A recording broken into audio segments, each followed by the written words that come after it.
할렐루야. 2월 2일 깨어서 기도하라는 주님의 말씀에 순종하여 새벽 제단을 세우시는 모든 성도님들을 축복하며 환영합니다. 말씀 봉독한 후에 기도하겠습니다. 오늘 말씀은 이사야 2장 1절부터 11절의 말씀입니다. 이사야 2장 1절부터 11절의 말씀입니다. 아모스의 아들 이사야가 받은 유다와 예루살렘에 관한 말씀이라. 말이래 여호와의 전에 산이 모든 산 꼭대기에 굳게 설 것이요 모든 작은 산 위에 뛰어나리니 만방이 그리로 모여들 것이라.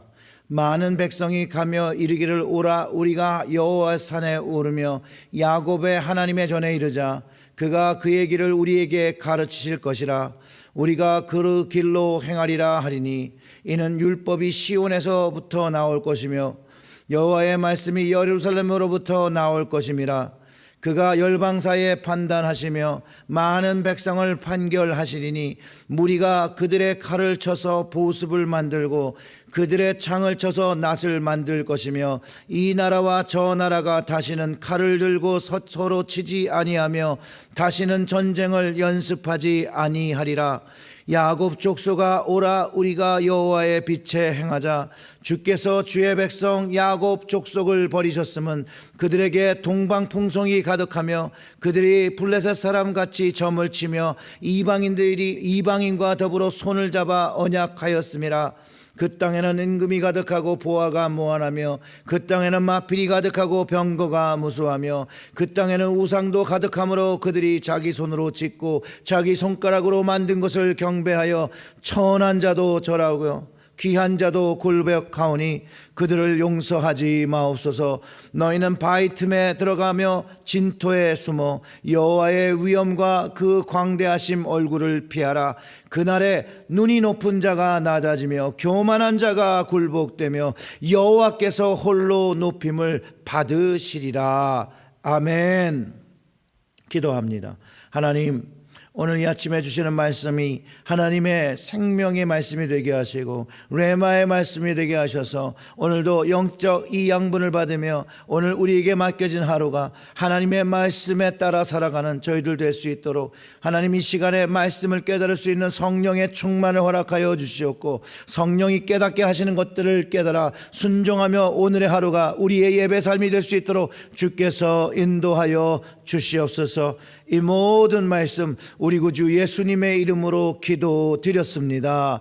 아멘.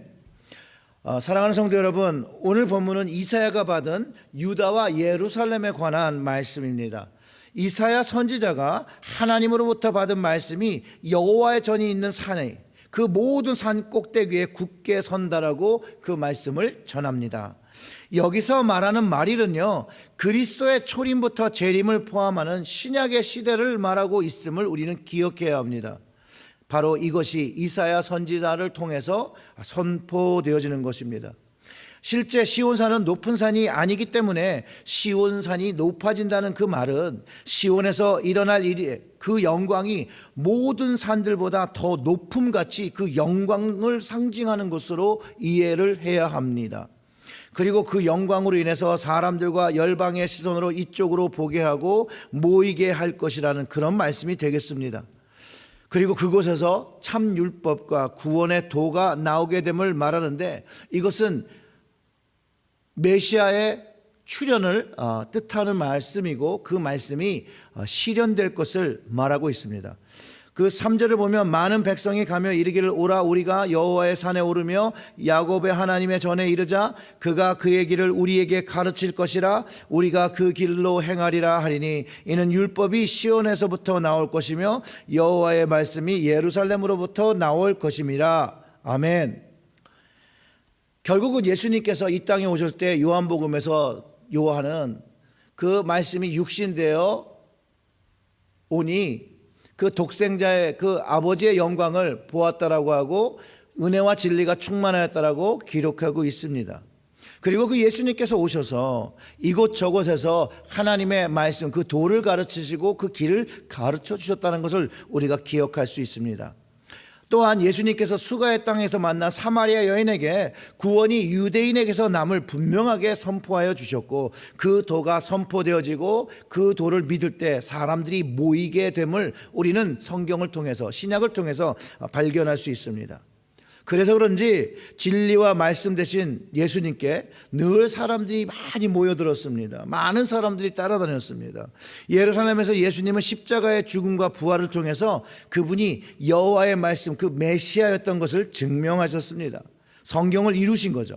그분은 시온의 땅으로 순종하여 오셨고 하나님의 도를 가르치셨고 제자들을 세우셨고, 제자들이 그 주님의 도를 열방에 향하여 선포하며 열방이 예수 그리스도를 바라보고 나오게 하며, 주님께서 다시 오시는 그날 다시 모든 만방의 모든 열방들이 주님께로 나아간다는 것을 다시 이루실 것이라 저는 확신합니다. 예수님이 이사야의 예언처럼 그가 열방 사이를 판단하시며 많은 백성을 판결하시리니 무리가 그들의 칼을 쳐서 보습을 만들고 그들의 창을 쳐서 낫을 만들 것이며, 이 나라와 저 나라가 다시는 칼을 들고 서로 치지 아니하며 다시는 전쟁을 연습하지 아니하라 하신 것. 결국 예수님은 참 교사와 목자가 되셔서 하나님 안에서 옳고 그른 것을 분별할 수 있도록 가르쳐 주셨고, 그 마지막 때 주님께서 다시 오시는 그날에는 사람의 전쟁이, 사람의 다스림을 받는 게 아니라 주님께서 다스린 나라가 되어진다라고 얘기하고, 그 마지막 때에 사자와 양과 염소가 함께 먹고 뛰노는 그런 평화를 누리게 된다라고 성경이 가르쳐 주고 있습니다. 그러면서 오늘 이사야의 말씀은 야곱의 족속아 오라, 우리가 여호와의 빛에 행하자라고 합니다. 하나님께 선택된 이스라엘, 이 말은 여호와의 빛에 거하지 않고 있는 이들, 여호와의 빛에 거해야 된다라고 분명하게 그들이 어디에 있어야 할 것을 가르쳐주고 있습니다. 근데 지금은 이사야를 통해 선포되는 그 백성에게 여호와의 빛에 아래 있지 않다, 즉 하나님 앞에 죄를 지었다, 그리고 그 죄가 우상 숭배인 것을 바라고 하나님을 버리고 자기의 손으로 만든 우상을 선택했다라고 말하고 있습니다. 주께서 주의 백성 야곱 족속을 버리셨음은 그들에게 동방풍속이 가득하고 그들이 블레셋 사람들과 같이 점을 치며 이방인과 더불어 손을 잡아 언약하였음이라고 분명하게 얘기하고 있다는 거예요. 죄 아래 살면 안 되고 하나님의 빛 아래 살아야 함을 가르쳐주며, 여호와를 아는 지식, 여호와 하나님께서 계시하시는 그 말씀, 그 예수님께로 나아가야 함을 암시해주고 있다는 거예요. 하나님의 말씀이 세상에 선포될 때 이방인들도 하나님께 나올 것을 이야기하는데, 이스라엘은 하나님의 말씀을 알고 하나님의 그 언약을 가졌음에도 불구하고 하나님으로부터 멀어져 가고 있다라고 이사야 선지자를 통해서 선포되어지는 것인데, 바울도 로마서에서 이런 이야기를 합니다. 로마서 11장 11절과 12절의 말씀, 그러므로 내가 말하노니 그들이 넘어지기까지 실족하였느냐, 그럴 수 없느니라. 그들이 넘어짐으로 구원이 이방인에게 이르러 이스라엘로 시기나게 함이니라. 그들의 넘어짐은 세상의 풍성함이 되며 그들의 실패가 이방인의 풍성함이 되거든 하물며 그들의 충만함이리요 라고 말하면서, 다시 한번 구원의 말씀이 예루살렘으로 선포되어서 열방에게 퍼져지고, 그리고 열방의 시선이 다시 예루살렘 주님께로 바라보게 되는 것, 하나님께로 돌아오는 그날이 있음을 분명하게 가르쳐주고 있다라는 거예요. 이방의 땅에는요, 오늘 말씀을 통해서 보면 그 땅에 은금이 가득하고 보화가 가득하고 그 땅에 마필이 가득하고 병거가 무수하고 그 땅에 우상도 가득하므로 그들이 자기 손으로 짓고 자기 손가락으로 만든 것을 경배하고 천한 자도 절을 하고 귀한 자도 굴박하였으니 그들을 용서하지 마옵소서라고 말하는 이사야 선지자의 말은, 회개하지 않고 돌아오지 않는 자들을 용서하지 말라는 거예요. 하나님을 버리고 하나님이 그 멸시하시고 경멸하시는 우상 숭배한 것들을, 이방인의 것들을 받아들인 것을 분명하게 얘기하고 있다는 거예요. 단순히 이방인의 풍요를 받아들인 게 아니죠. 그들의 신까지 받아들이며 영적 간음을 한 그 죄를 말하고 있고, 결론적으로 정치적, 종교적, 문화적, 경제적 교류를 하며 거룩하게 성별되어야 된 이스라엘 백성이 이방인과 구별되어지지 않는, 구분할 수 없는 나라가 되었다라고 말씀하시고, 그런 이스라엘에게 용서하지 말라는 선지자의 음성이 담긴 겁니다. 그런데 이 말씀은 이스라엘만에게만 해당된 말씀이 아닙니다. 예수 그리스도로 인해서 하나님의 제사장과 백성된 우리도 세상의 부요함과 풍요 속에서 구별되어야 합니다. 주님의 것으로 구별되어야 합니다. 하나님의 말씀으로, 성경의 말씀으로 구분되어야 합니다. 그리스도인들이 세상 사람들과 다를 바 없이 세상적으로 사는 것을 여러분 정말 주님께서 기뻐하신다라고 믿으십니까? 아닙니다. 우리 주님은 기뻐하지 않으십니다. 우리 주님은 그것을 보면 슬퍼하십니다. 그래서 이사야 선지자는 여호와의 빛을 아는 지식이라고 그것을 설명하는데, 마지막 때도 그 빛, 여호와의 하나님을 알 수 있는 일, 그 사건 지식을 경험하게 된다라고 이해하면 좋겠습니다. 조금 간단하게 설명해 보면 자연 법칙과 순환 법칙의 마지막 때에 변화가 일어난다는 것이죠. 그때가 주님 다시 오시는 그때임을 생각해야 됩니다. 특별히 창세기를 통해서 보면 하나님께서 창조하시고 창조의 법칙을 주셔서 반복하게 만들어지는 그것들을 모두 폐지하시는, 그것을 끝내시는 날이 온다라고 하는 것으로 이해하면 좋겠습니다. 즉 해와 달과 별, 그런 빛은 이제 사라지는 것입니다. 주님의 때는 전우적인 변화가 일어나고 그 변화의 주체가 하나님이라는 것을 깨달아야 되고, 낮도 아니고 밤도 아닌데도 불구하고 빛이 없는데 빛이 있다라고 합니다. 보통 성경학자들은 이 빛에 대해서 주님의 새로운 질서, 그 빛 대신 그리스도의 통치를 말하고, 그리스도께서 통치하시는 그때 하나님의 영광이 가득 차 그 하나님의 영광의 빛으로 우리는 보며 우리는 다스림을 받으며 살아가게 된다는 거예요. 저는 개인적으로 더 찾아보고 공부하고 싶은 건 주님과 하나님의 임재하신 그 나라, 하늘문이 열려서 베드로와 야고보, 요한이 경험한 그 하늘나라의 영광의 빛이 비춰지는 것이라고 저는 추측하고 그렇게 더 확실한 말씀의 근거를 찾으려고 합니다. 그 트랜스피규레이션이라는 그 변화산에서 경험했던 그 빛, 너무나도 아름다운 빛이죠. 그래서 베드로가 거기에 초막을 셋을 짓고 살겠다라고 했던 그런 좋은 그 영광의 빛의 나라가 우리에게 임한다는 그런 이야기입니다. 세상 밖에서 전쟁을 경험하고 있으나 주님의 아래로 피한 백성들, 하나님 나라의 영광의 빛을 보며 살게 되는 것으로 우리는 이해해 볼 수 있습니다. 이 부분은요, 계시록 22장의 그 새 예루살렘에 관한 말씀과 또 유사합니다. 예루살렘에서 생수가 솟아나고, 여기서 말하는 생수는 그리스도의 백성이 풍성한 축복을 의미하죠. 그리고 그 생수의 근원이 예수님인 것을 가르쳐 줍니다.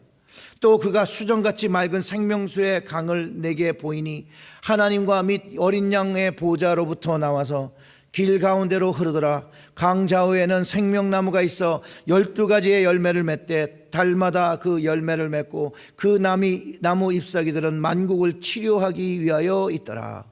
즉 마지막 때의 그 예루살렘은 이 땅을 회복시키는 나라인 것을 분명하게 가르쳐주고, 그 모든 세상이 하나님 나라의 통치를 놓일 때 그 통치 아래서 새로운 치료와 회복을 경험하는 나라가 되는 것을 가르쳐주면서, 주님이 다시 오셔서 통치하시는 나라는 궁극적인 우리에게 영원한 안식처로 우리를 인도하심을 분명하게 얘기해주고 있습니다. 이 본문의 이 이사야의 예언과 이 계시록의 말씀에 동일함이 있습니다. 너희는 바위 틈에 들어가며 진토에 숨어 여호와의 위엄과 그 광대하신 영광을 피하라. 그날에는 눈이 높은 자가 낮아지고 교만한 자가 굴복되고 여호와께서 홀로 높임을 받으시리라. 우리가 이 말씀을 성경이 주시는 깨달음을 가지고 이해해야 합니다.